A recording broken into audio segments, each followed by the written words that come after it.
Hello and welcome, fellow Spartans, to turn number 4 of the Teutonic campaign for Medieval Two Kingdoms, with me playing as the Teutonic Order. So let's start, let's put my password in, and then we'll take it from there and see what awaits us. So we have a candidate for recruitment, Benefactor Hockmeister Gunter the Chivalrous. We'll accept that because essentially, down the line, he could be an effective general. At the very least, he could be someone we can use as a governor, so we may as well accept it. And we've got our end term report. We're still number 1 in terms of military rating, which is good.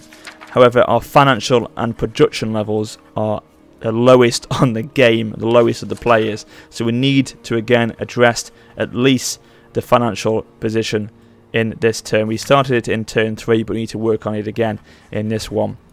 And I'm going to do it 3 ways. I'll go into that straight away. So I'm going to firstly get rid of all the construction I've got in all my queues, because that is eating into my treasury. The moment I get any available funds in my treasury, it will be eaten up straight away by construction costs. So we need to get rid of all that now and free that up and look to construct down the line, because essentially these buildings I am constructing are going to help with trade, are going to help with income. So long term they are beneficial, but at the moment I cannot really risk having them. I need to work on them later on down the line. So let's cancel what we've got now, and as I say, we'll come back to it when we have got some more available cash or available gold, or even florins if you want to be correct. We've got 995 now. So I'm just going to quickly go through them all now.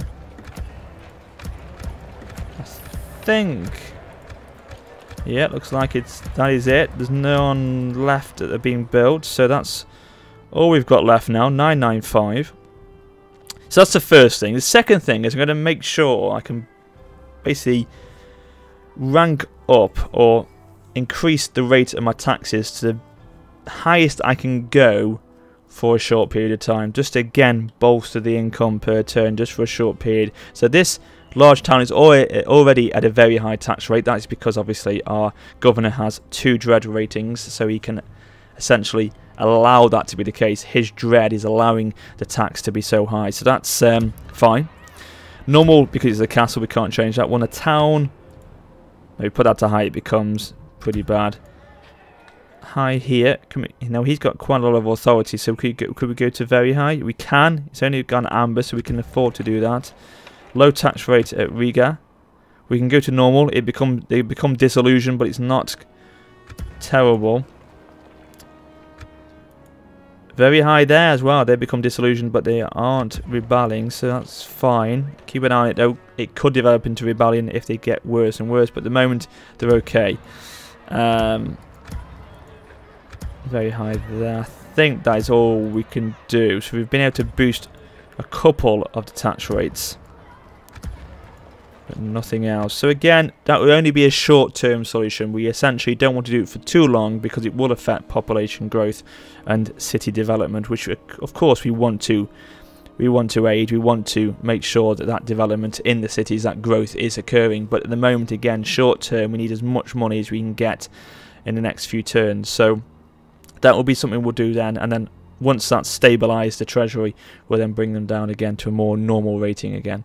So that's the second thing. The third thing is to get rid of some of these idle surplus units that we don't need to have in the cities, ones that we can afford to lose, that are, as I say, idle, and at the same time costing us income per turn for upkeep. So we shall go for, in this army, those Prussian archers will have to go. They're costing us 125 per turn upkeep. We'll leave that cavalry unit because they are a fantastic unit. I think one of the best cavalry units we can get for the Teutonic Order. So I'll leave them with those 2 units of pikemen. Over here we'll get rid of the Prussian archers again, and we'll get rid of this unit of cavalry because our general's bodyguard is a cavalry unit anyway.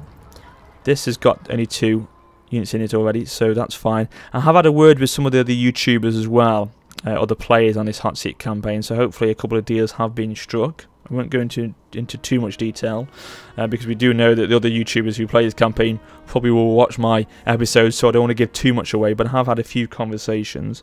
And on that subject, link in the description to all the other channels that are participating in this Hotseat campaign, so if you do want to check them out, please do, and click on their channel links and watch their turns. The channel links for the other channels, as I say, are in the description of all my Hotseat campaigns, so do check them out on each video. So there you go. So that's those 3. This army I'm going to deal with in a second. To the north we've got 2 there, we'll have to leave them there. 1 here, 3 there, and 1 there. And then this castle has got quite a lot of units in that one. This, I take it this army, or this town, can, with its walls, it's only 2 units of free. 2 units are free, and the third is not. So I'm going to have to get rid of them. I'm going to have to get rid of one of all these order militias. So again, only 2 of them will be free to upkeep, and now those 2 are left in the city. So that's all we can essentially do: cut down idle units, stop construction costs for the time being, and up tax rates for a short term. So that's now going to give us a projected profit each turn of 1,500. So that's much better than we were at in the previous turn. So that will hopefully start to bolster things up, and then as the next few turns go and our treasury builds, we can hopefully have a base to work on, and then we can then start to bring down, as I say, the tax rates again to a more normal level.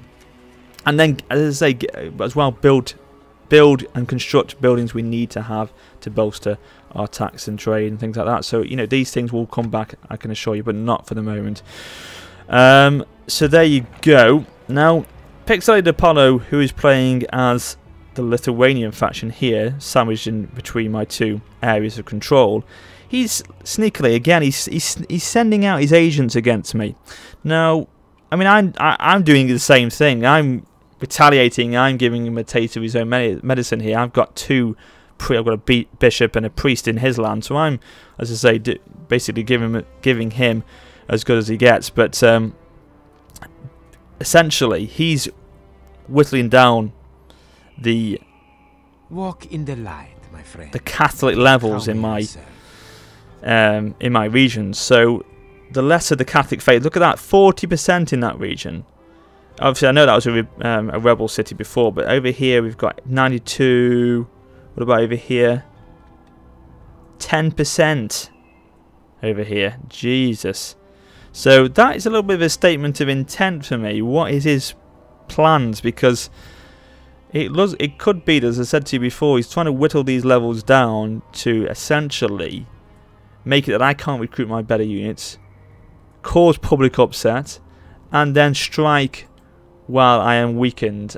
So I think he's brewing up for an attack, and I think these agents coming into these lands of mine is a statement of his intent on that subject. So I'm going to, as I say, leave my agents in there, give him as good as he gets, and I'm going to bring this army out of this town. I'm going to leave Hockmeister Gun to the chivalrous there, because his authority level is quite high, so he can hopefully sustain the very high tax rate if he was to be left there.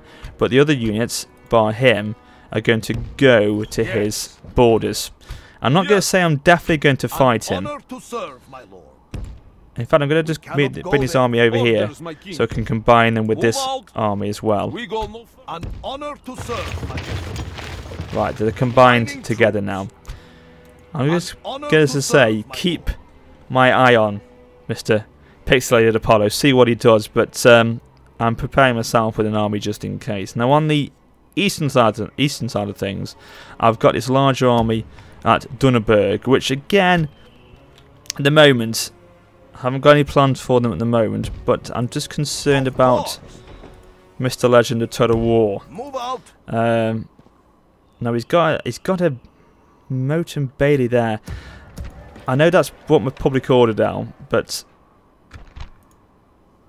we'll see how that works in a second. We may have to do something about that. Bring a governor across maybe or something. I don't know.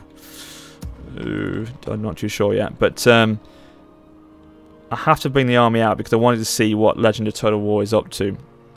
He could be, again, positioning himself for an attack. He's got quite an undefended settlement there. I'm going to build a watchtower here. Establishing a watch post. just to see what's happening. I'm going to bring the army back to make it that Legend of Total War doesn't think I'm on the attack, basically. Because if I have him had that general facing his regions, he'll probably think I'm on my way to attack him. But I'm facing the other way now. Hopefully now he thinks I'm not doing this as a statement of war. But I'm concerned about him. Now the reason as well is because, if I'm correct, yes, it has been confirmed. It was talked about in the previous turns on Pixelated Apollo's videos, but look, he's allied himself to Legend of Total War. So Legend of Total War and Pixelated Apollo are allied to each other. They've got a formal alliance. So, as I say, with him bringing his agents into my lands, with him forming an alliance with Legend of Total War, that does seem to me that these guys may want to pick me off. Now, we also know that Legend of Total War is at war with Denmark, Mr. Rambler. He stated very quickly in the first turn that he wanted to take these 2 settlements from the Rambler. He declared war on him.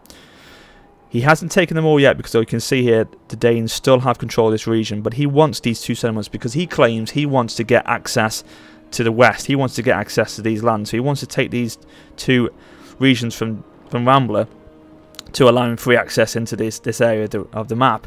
Well, he could be, but again, I don't believe that is 100% the case. I think as well, he wants to control these lands up here, to envelop me, surround me, so he can attack me from the north and bring his forces down, pick me off here, while Pixelated Apollo probably picks me off here. So I think that's what they are intending to do, if I'm not mistaken. So I need to react. I did mention it in the previous episode that I've got an inkling of this, but it seems to be the case a lot more now than it was, especially with this alliance they've got going. So we're going to have to be very, very careful and have a chat with a few other of the hot seat players and just hold tight. It's going to start kicking off, guys. I know this turn again hasn't had much action. It's planning. It's going to get things into a stronger position. It will happen. I can assure you in the next few turns, battles will be fought, wars will be declared, and things will get very tasty indeed. And that's the only thing I can do. I'm going to wrap up this turn here because there's nothing else I can do on this episode. I've got things hopefully in a better position with our economy. We've got some armies possibly in a position to strike against potential enemies of Legend of Total War and Pixelated Apollo if they do decide to become more aggressive. I've got hopefully armies to hit them with, I hope. Hopefully Dunneberg doesn't retaliate. It doesn't have a public uprising. If it does, we'll have to deal with that somehow. Maybe tensions will die down soon. Who knows? But there we go, guys. So if you enjoyed this part, please remember to comment, rate and subscribe. Drop this video a like if you've enjoyed it. It will get, as I say, very interesting very quickly with this campaign. Do be sure to check me up on Facebook, Twitter, and my Steam group, the Heroes of Sparta. But before I go, let me save the campaign now and obviously make sure it is passed on to the next player. So let me save it here. And we shall... I think it's the Holy Roman Empire whose turn is next. So we'll abbreviate it to HRE. Save game succeeded, and it will end the turn there. So there you go, ladies and gentlemen. Thank you for watching, but until next time, this is WarriorofSparta for now, saying farewell.